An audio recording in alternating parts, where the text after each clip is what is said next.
चलो RC circuit start करते हैं। जैसे नाम से पता चल रहा है, आरसी एक रेजिस्टेंस और एक कैपेसिटर लगा होगा सर्किट में।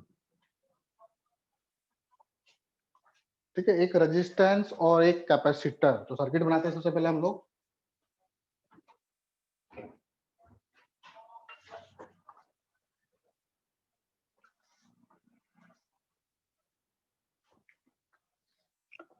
ये मैंने ले लिया रेजिस्टेंस, इधर ले लिया मैंने कैपेसिटर, और इसके अक्रॉस मैंने एक बैटरी लगा दी V वोल्ट की। ये R है, ये C है। ठीक है, अभी जो मैं कंडीशन ले रहा हूं, मान लो यहाँ पे स्विच भी लगा दिया मैंने। ये कंडीशन ले रहा हूँ t इक्वल टू 0 टाइम पर। अभी जस्ट मैंने इसको कनेक्ट ही किया है, ये स्विच है, इसको ऑन करा मैंने जस्ट। ठीक है, तो इस समय क्या हो रहा होगा, यहाँ पे 0 आ रहा होगा, यहाँ पे V, यहाँ पर V, ये 0 तो इधर भी 0। अभी कैपेसिटर के अंदर कोई भी चार्ज नहीं होगा। ठीक है, कैपेसिटर में कोई भी चार्ज नहीं होगा, और तो कैपेसिटर का कोई पोटेंशियल डिफरेंस नहीं होगा, क्योंकि V बराबर क्या होता है, Q बाई C। तो Q 0 तो V भी 0, मतलब कैपेसिटर का कोई पोटेंशियल डिफरेंस नहीं, मतलब इधर 0 तो यहाँ पर भी आपका 0 होगा। इसका मतलब सर्किट में अभी इस समय करंट जो फ्लो कर रही होगी I इक्वल टू, वो कर रही होगी V minus 0 by R, that is V by R. कुछ समय बाद, at t equal to t समय बाद, कैपेसिटर में चार्ज आ जाएगा।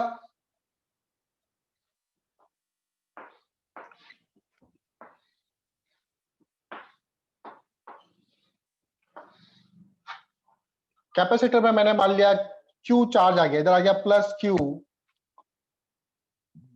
और इधर आ गया माइनस Q चार्ज। ये आपका V, इधर 0, इधर V, इधर V, इधर 0। अब कैपेसिटर का कुछ पोटेंशियल डिफरेंस होगा कितना, Q इक्वल टू, Q आ गया तो V बराबर Q बाई C का पोटेंशियल डिफरेंस आएगा। अब 0 नहीं होगा, तो यहाँ पे 0 है, तो यहाँ पर पोटेंशियल डिफरेंस आपका Q बाई C होना चाहिए, Q बाई C होना चाहिए। तो अब जो करंट फ्लो होगी I बराबर, वो होगी V minus Q by C by R। इस समय इसमें करंट फ्लो हो रही I बराबर V minus Q by C upon R। ठीक है, अब इसको फर्दर सॉल्व करते हैं हम लोग। एक्चुअली मुझे क्या निकालना है मैं निकालना चाहता हूं किसी भी इंस्टेंट पर, मैं बिफोर स्टडी स्टेट की बात कर रहा हूं, किसी भी इंस्टेंट पर इस कैपेसिटर में कितना चार्ज होगा। इनफाइनाइट टाइम की बात नहीं कर रहा हूं मैं, तो किसी भी इंस्टेंट पे देखो चार्ज कैसे निकालेंगे हम लोग। मुझे आई मिला है, आई बराबर V minus Q by C upon R। I को मैं लिख सकता हूं dq बाय dt। आप चाहो तो इसको अभी सॉल्व कर दो, dq बाय dt ये हो जाएगा CV minus Q divided by RC। ठीक है, क्रॉस मल्टीप्लाई कर दो, dq नीचे आ जाएगा CV माइनस Q, इधर हो जाएगा dt बाय RC। अब जिस इंस्टेंट पर निकालना है वहां तक इंटीग्रेट कर देंगे।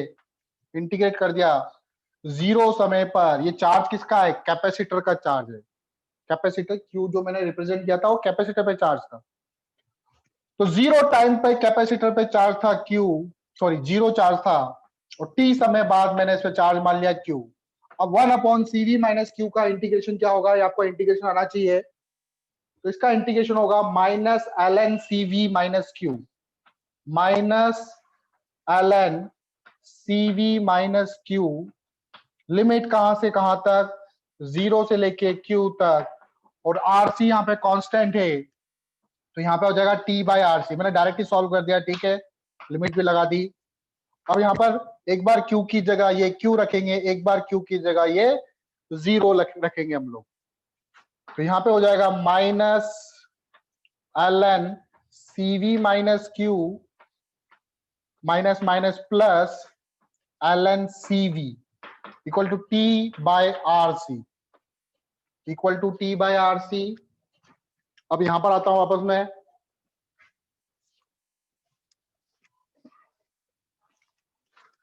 तो यहां से सॉल्व करेंगे इसको।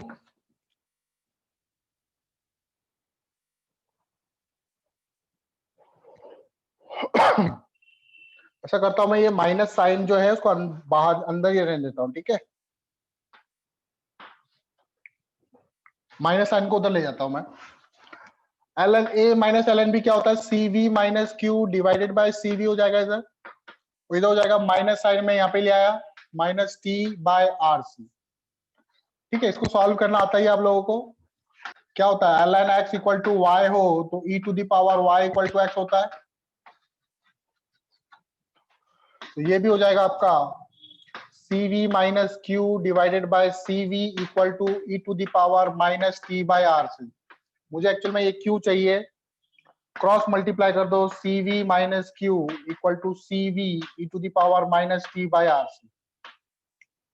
क्यू को निकालने के लिए क्यू इक्वल टू हो जाएगा सी वी, कॉमन आ जाएगा 1 minus E to the power minus T by R सी।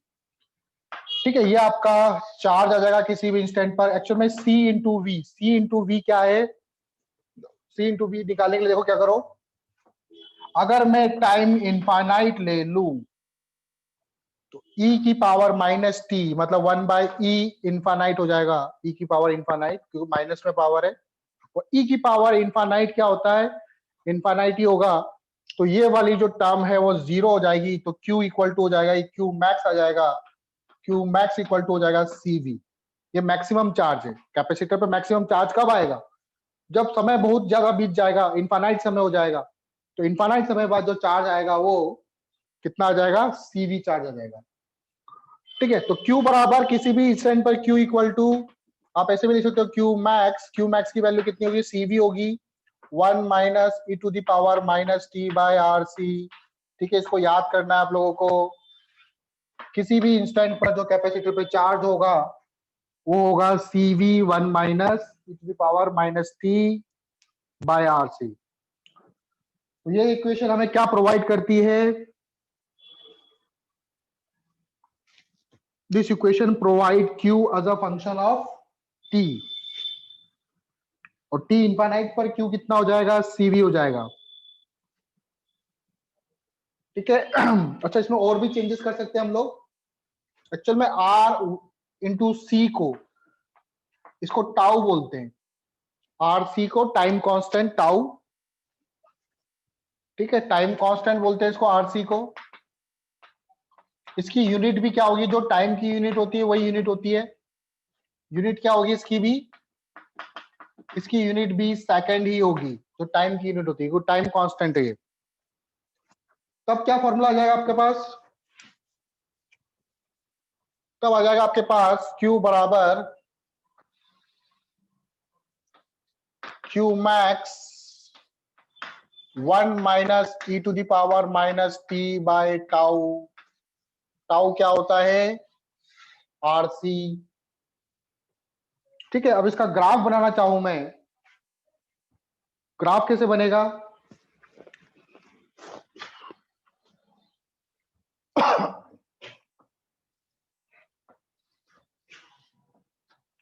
इस तरफ Q ले लेता हूं मैं, इस तरफ टाइम ले लेता हूं। तो इनिशियली टी टाइम पे जीरो चार्ज, जैसे जैसे ई टी बढ़ेगा Q बढ़ेगा आपका, और ये धीरे धीरे चार्ज इस तरह से जाएगा ग्राफ। ये आपका क्या है, ये आपका Q मैक्स है।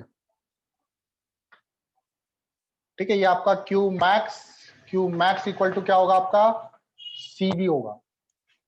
ठीक है, ये दोनों ग्राफ कहां पे मिलेंगे, जब t की वैल्यू इनफाइनाइट हो जाएगी, जब टाइम आपका इनफाइनाइट हो जाएगा। तो इस ग्राफ में देखो, ये जो स्लोप है, यहाँ पे स्लोप जो होगा और यहाँ पे जो स्लोप होगा, कहां पे स्लोप ज्यादा होगा, यहाँ पर स्लोप, स्लोप मतलब dq बाई dt।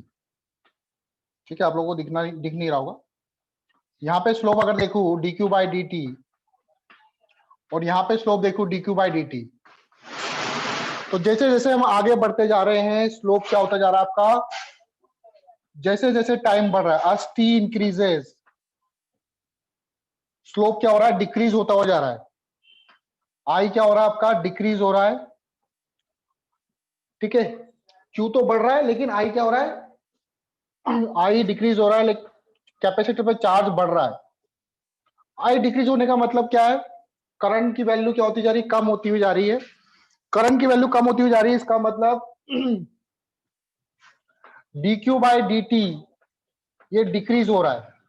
इसका मतलब जो कैपेसिटर जो स्टार्टिंग में चार्ज हो रहा था जिस रेट से, उस रेट से बाद में नहीं होगा चार्ज, धीरे धीरे होगा फिर।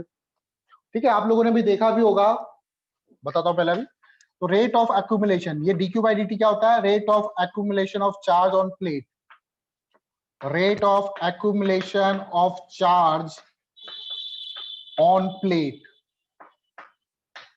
प्लेट पे कितना चार्ज किस रेट से एक्यूमुलेट हो रहा है, उस रेट को मैंने dq बाई dt से रिप्रेजेंट किया है।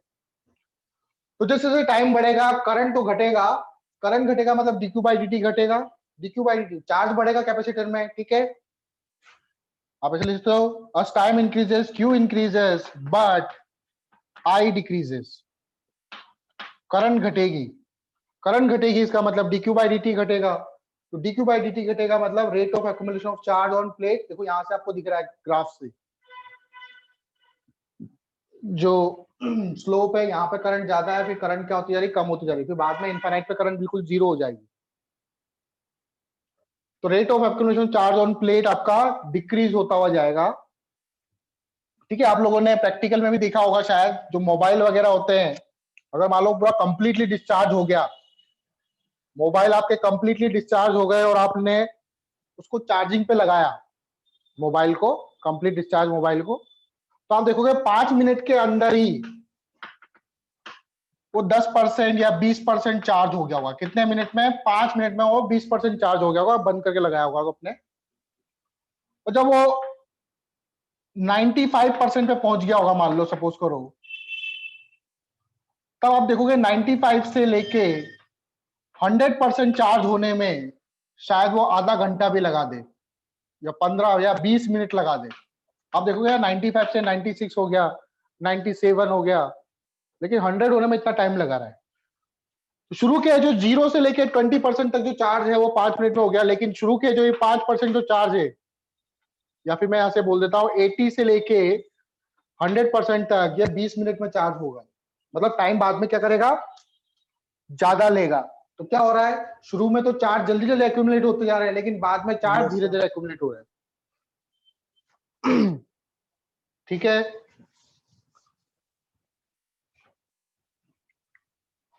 और इस ग्राफ में देखो एक और चीज,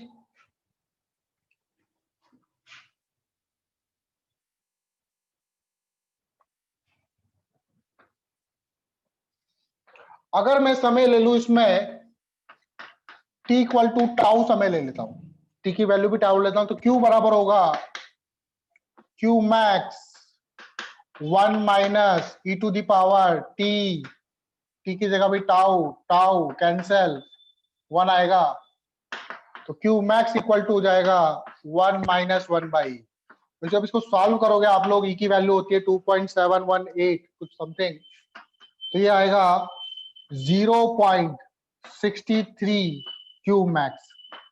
इसका मतलब टाउ समय में ही ये 63% चार्ज हो जाएगा।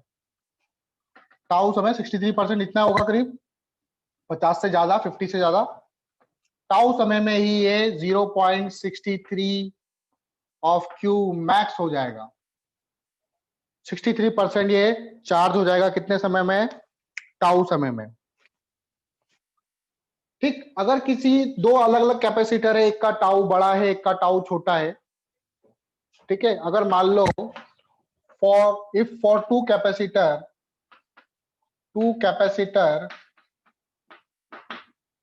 C1 and C2 time constants are,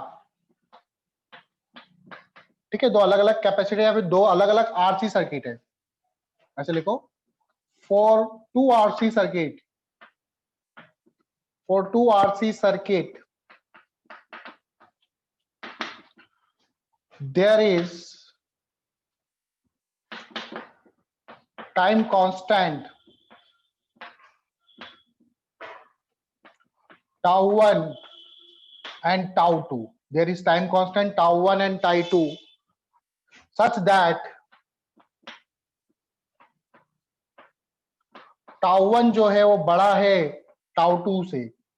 इसका मतलब जिसका टाउ बड़ा है वो धीरे धीरे चार्ज होगा और जिसका टाउ छोटा है वो जल्दी जल्दी चार्ज होगा। such that tau 1 is greater than tau 2, it means capacitor of first circuit will charge fastly. Capacitor of first circuit charges fastly as compared to capacitor of second circuit, as compared to capacitor of second circuit। तो second वाले circuit में जो capacitor लगा है वो धीरे धीरे charge होगा। Sorry, capacitor of second circuit, यहाँ पे सेकंड करना बेटा, जिसका टाउ छोटा है वो जल्दी चार्ज होगा, यहाँ पे फर्स्ट कर देना। Capacitor of second circuit charges fastly as compare to the capacitor of first circuit. जिसका टाउ कम है वो जल्दी चार्ज होगा, जिसका टाउ बड़ा है वो धीरे धीरे चार्ज होगा। क्लियर? Yes sir. ठीक है। और मैंने वो बता भी दिया आपको कि कैपेसिटर को नोट कर लिया? Yes sir.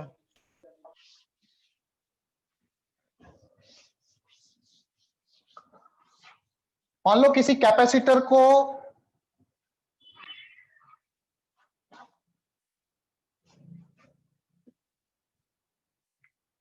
क्वेश्चन है फॉर अ कैपेसिटर, आपको गिवन है time for charging, time for charging 0 to 99% कितना लग रहा है? T1 लग रहा है। And time for charging 0 to 99.9% जो चार्ज होने में टाइम लग रहा है वो T2 लग रहा है। तो 0.9% कितने में चार्ज हुआ? T2 minus T1। 0 से 99.9% चार्ज हो रहा है T2 समय में, 0 से 99% चार्ज हो रहा है T1 समय में। तो T2 माइनस जो T1 जो डिफरेंस आएगा, मतलब 0.9% इंक्रीज करने में जो टाइम लगेगा, आपको विश्वास नहीं होगा वो टाइम T1 से भी ज्यादा होगा। मतलब 0.9% को इंक्रीज करने में उसको इतना टाइम लगा जितना टाइम तो उसको 0 से 99% होने में भी टाइम नहीं लगा था। अच्छा, मैंने यहाँ पे 100% क्यों नहीं लिखा? क्योंकि कैपेसिटर को 100% चार्ज करना इम्पॉसिबल है, मतलब उसके लिए जो टाइम होना चाहिए वो इनफाइनाइट, और इनफाइनाइट कोई जो टाइम है, ठीक है, इनफाइनाइट टाइम हो नहीं सकता ना, मतलब प्रैक्टिकली। तो capacitor yes sir. Can not be charge 100%। Capacitor can't be charge 100%। आप कैपेसिटर को 100% चार्ज नहीं कर सकते।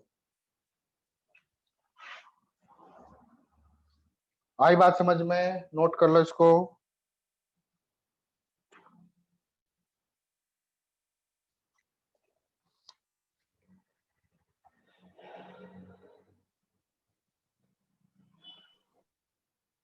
कर लिया सर।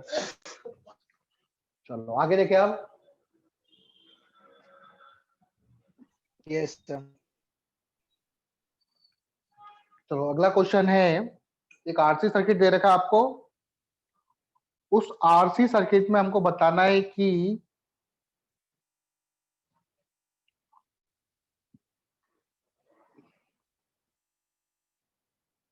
क्या बताना है?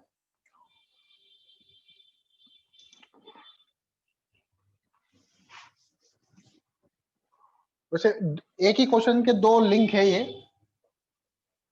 वैसे तो डायरेक्ट अगर मैं पूछूं तो डायरेक्ट ऐसे पूछ सकता हूं, लेकिन पहले मैं ये बताता हूं।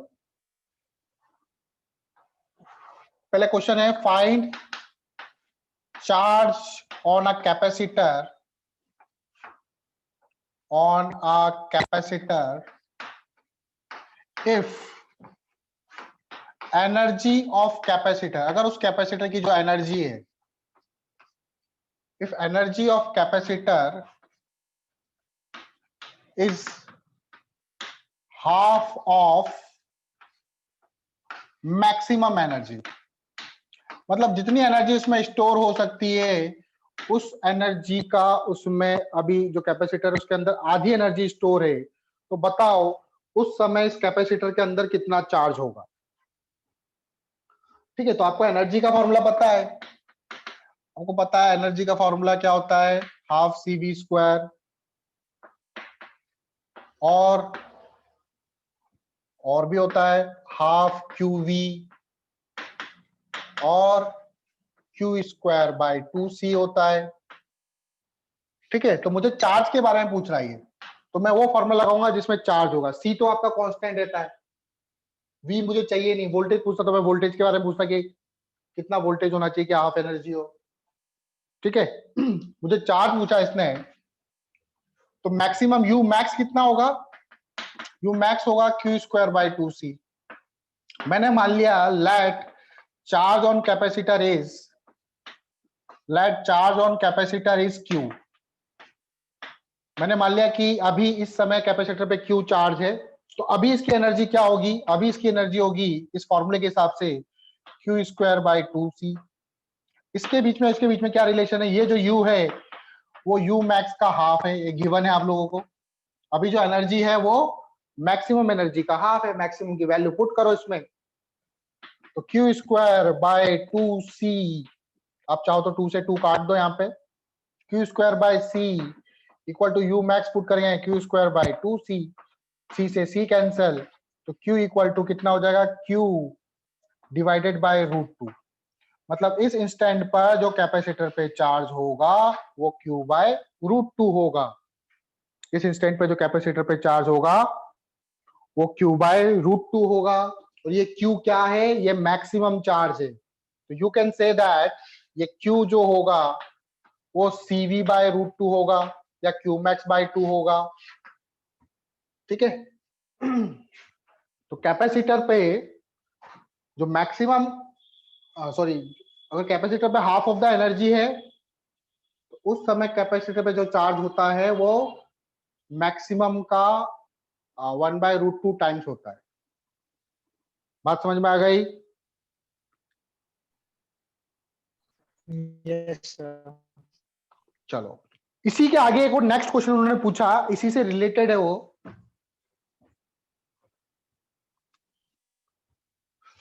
इसी के आगे जैसे मतलब मेन क्वेश्चन था ये, तो जब तक ये चीज पता नहीं होगी आप वो चीज नहीं निकाल सकते। क्या चीज? फाइंड टाइम, आपको वो टाइम बताना है, find time when energy of capacitor, energy of capacitor is half of the maximum.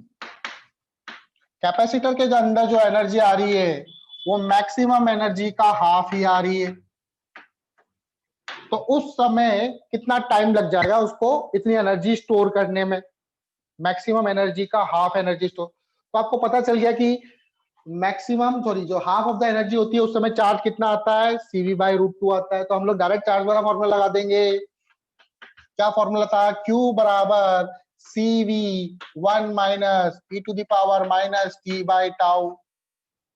हमें ये t निकालना है, यहां से q की जगह पुट करेंगे क्या, cv बाय √2, क्योंकि मुझे पता है कि जब एनर्जी हाफ होती है तो उस समय जो चार्ज होता है वो cv बाय √2 होता है। तो इस समय चार्ज क्या होगा, cv बाय √2 होगा, equal to cv 1 minus e to the power minus t by tau. cv से cv कैंसल, इसको सॉल्व कर दो। अब कैसे करेंगे, 1 by √2 1 minus e to the power t by tau, इसको इधर ले आते हैं, उसको उधर ले जाते हैं, 1 upon e to the power t by tau 1 minus 1 by √2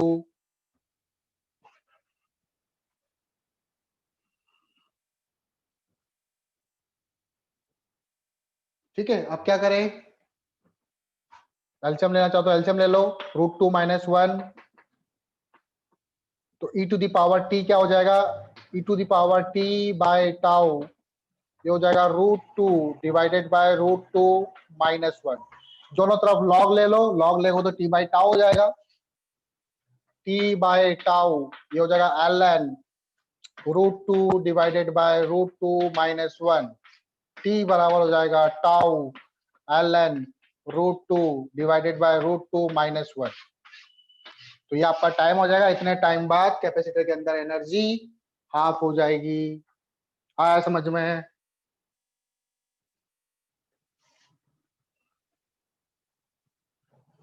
ठीक है पीयूष? Yes, sir.